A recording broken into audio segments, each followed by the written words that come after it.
Assalamualaikum warahmatullahi wabarakatuh. Perkenalkan, nama saya Wela Natasha dengan NIM 24129320 dari Prodi Pendidikan Guru Sekolah Dasar. Di sini saya akan menjelaskan artikel yang telah saya buat yang berjudul Pendidikan Berkualitas sebagai Pilar Pembangunan Berkelanjutan dalam Mewujudkan Sumber Daya Manusia Unggul.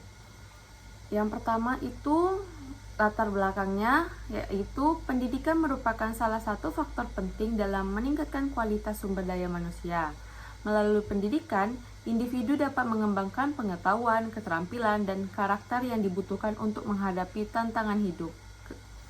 Dalam Sustainable Development Goal atau SDGs, pendidikan berkualitas menjadi tujuan keempat yang menekankan pentingnya pendidikan yang inklusif, setara, dan bermutu bagi seluruh masyarakat. Namun, Indonesia masih menghadapi berbagai permasalahan seperti kesenjangan akses pendidikan, kualitas pembelajaran yang belum merata, serta keterbatasan pemanfaatan teknologi pendidikan. Selanjutnya itu pertanyaan mendasar. Yang pertama itu, mengapa pendidikan berkualitas menjadi aspek penting dalam pencapaian SDG 4? Yang kedua, apa saja tantangan yang dihadapi Indonesia dalam mewujudkan pendidikan berkualitas? Yang ketiga, bagaimana peran teknologi dalam meningkatkan mutu pendidikan? Yang keempat, strategi apa yang dapat dilakukan untuk mewujudkan pendidikan berkualitas yang berkelanjutan? Nah, selanjutnya itu tentang tujuan penulisan. Yang pertama itu menjelaskan konsep pendidikan berkualitas dalam kerangka SDGs. Yang kedua itu menganalisis peran pendidikan berkualitas dalam membangun sumber daya manusia unggul. Yang ketiga itu mengidentifikasi berbagai tantangan pendidikan di Indonesia. Yang keempat, menjelaskan peran teknologi dalam meningkatkan mutu pendidikan. Yang terakhir itu memberikan strategi untuk mendukung terwujudnya pendidikan berkualitas. Lanjut tentang pendidikan berkualitas dalam kerangka SDG 4. SDG 4 bertujuan menjamin pendidikan yang inklusif, setara, dan berkualitas, serta mendorong kesempatan belajar sepanjang hayat bagi semua. Pendidikan berkualitas tidak hanya berfokus pada peningkatan angka partisipasi sekolah, tetapi juga perhatikan yang pertama itu kualitas proses pembelajaran, kompetensi guru, ketersediaan sarana dan prasarana, lingkungan belajar yang aman dan nyaman, dan terakhir hasil belajar peserta didik. Pendidikan berkualitas akan menghasilkan sumber daya manusia yang kompeten dan mampu berkontribusi terhadap pembangunan berkelanjutan.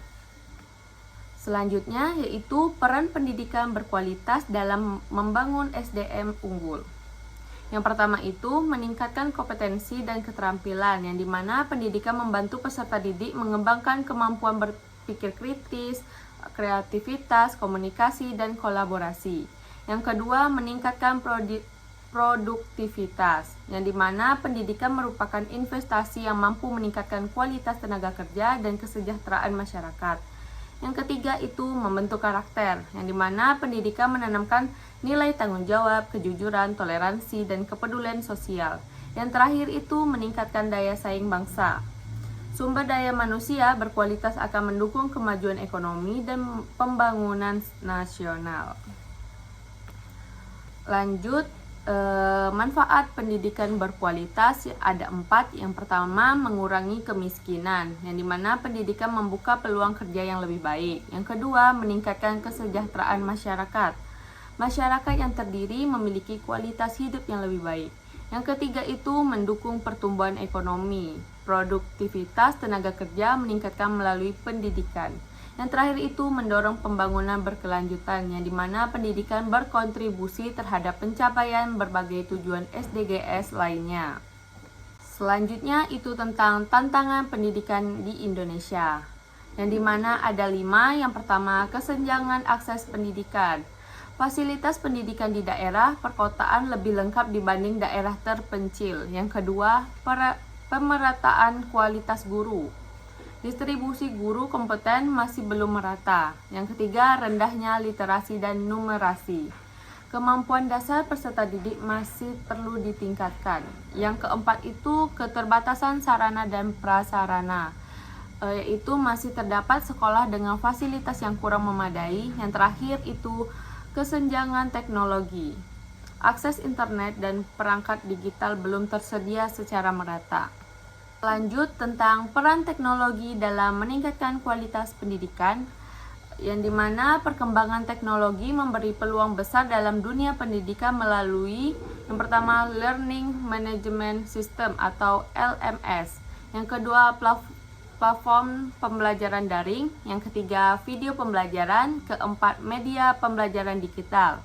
Lanjut, manfaat teknologi itu yang pertama memperluas akses belajar, yang kedua meningkatkan interaktivitas pembelajaran, yang ketiga menyediakan sumber belajar yang beragam, dan terakhir mendukung pembelajaran fleksibel.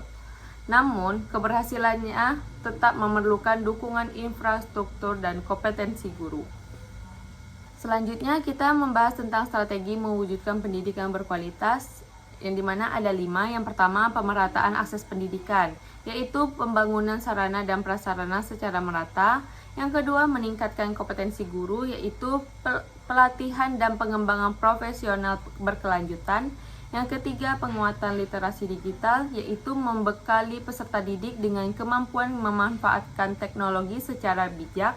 Yang keempat, pengembangan kurikulum abad ke-21, yaitu menekankan keterampilan berpikir kritis, kreativitas, komunikasi, dan kolaborasi. Yang terakhir itu kolaborasi berbagai pihak, yaitu melibatkan pemerintah, sekolah, keluarga, masyarakat, dan dunia usaha. Baik, itu yang bisa saya sampaikan. Selanjutnya kesimpulan dari artikelnya, yaitu pendidikan berkualitas merupakan faktor utama dalam mewujudkan pembangunan berkelanjutan dan menciptakan sumber daya manusia unggul. Pendidikan tidak hanya meningkatkan pengetahuan dan keterampilan, tetapi juga membentuk karakter serta meningkatkan daya saing bangsa. Meskipun masih menghadapi berbagai tantangan, pemanfaatan teknologi dan kerjasama berbagai pihak dapat menjadi solusi untuk mewujudkan pendidikan yang inklusif, merata, dan bermutu. Selanjutnya yaitu saran. Yang pertama itu pemerintah perlu meningkatkan pemerataan akses pendidikan. Yang kedua, kompetensi guru harus terus dikembangkan. Yang ketiga, pemanfaatan teknologi pendidikan perlu diperluas. Yang keempat, sekolah perlu mengembangkan kurikulum yang relevan dengan kebutuhan abad ke-21. Yang terakhir itu, mahasiswa dan masyarakat dapat berpartisipasi dalam mendukung peningkatan kualitas pendidikan. Sekian penjelasan dari artikel yang saya buat. Wassalamualaikum warahmatullahi wabarakatuh. Terima kasih.